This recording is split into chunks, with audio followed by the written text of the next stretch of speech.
Hello guys! May isi-share ako sa inyo. Nagbablog din ba kayo or nagti-TikTok affiliate din ba kayo? Dahil kung oo, bagay na bagay ito sa inyo. Pero kung hindi kayo nagbablog or nagti-TikTok affiliate at gusto niyo lang mag-video, bagay pa rin ito sa inyo. Itong i-recommend ko nga po sa inyo ay phone stand na siguradong hindi kayo magsisisi at mura pa. Dahil kung bibili kayo ng sobrang ganda niyan or sobrang tibay, naku guys, napakamahal, nasa 6,000. Pero ito wala pang 1,000 pero ang tibay at ang ganda na. Ito na nga guys, ituturo ko sa inyo kung paano siya gamitin. Kasi ganyan yung pinaka-itsura niya kapag hindi pa natin siya nagagamit. Una guys, pipindutin natin yung ilalim para mag-open siya at maging stand na siya. Pagkatapos po, ilalagay naman natin yung ating cellphone dyan sa bandang taas. Yan, iayusin lang natin siya. Pwede siyang pa-landscape o kaya pa-vertical siya. And then kapag ilalagay natin yung cellphone natin, i-adjust lang natin yung gilid niya. Pwede nyo rin i-adjust yung phone niya na nakatungo or nakabaliktad. Pwede nyo rin paikutin yung cellphone nyo. Yan, may hawakan naman siya. At yung pinapakita ko nga guys, ayan po yung pwede natin pindutin kapag ka nasa malayo tayo.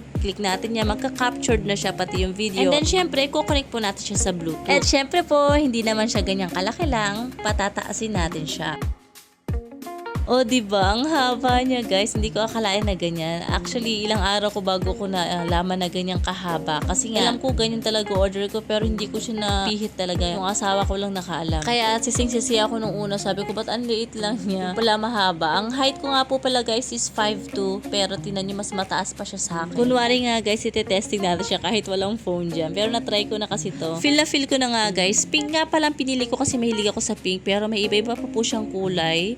Meron din siyang white, black, para mga and ganun. Guys, itong kiniklik po natin dyan kapag magpipicture tayo, pwede po siyang i-charge. Type-C po yung kanyang charge. Isa pa sa nagustuhan ko dito guys, pwede nyo siyang gawing drone or 360 camera kasi nga ang taas po niya eh. I-adjust nyo lang yung ilalim para mas mahawakan nyo po siya ng maayos. Diyan nyo lang po siya pipindutin para ma-close or open nyo po yan. And then, pag okay na po, pwede nyo po siyang maging hawakan dyan para makapag-picture or video po kayo kapag tinaas nyo po siya. Ganyan po siya. Para na rin kayo naka 360 camera. And then, kung gusto nyo rin pong mag-selfie, ayan, i-adjust nyo lang po siya. Ayan, ganyan. Pak, aura. At syempre, pag hindi nyo nagagamitin, madali lang naman siyang ayusin. Ayan, ganyan lang po siya kasimple, guys. At isa nga sa nagustuhan ko, guys, meron siyang lagayan. O, diba? Ang ganda. Tsaka ilagay nyo na lang siya sa bag. Check out nyo na rin.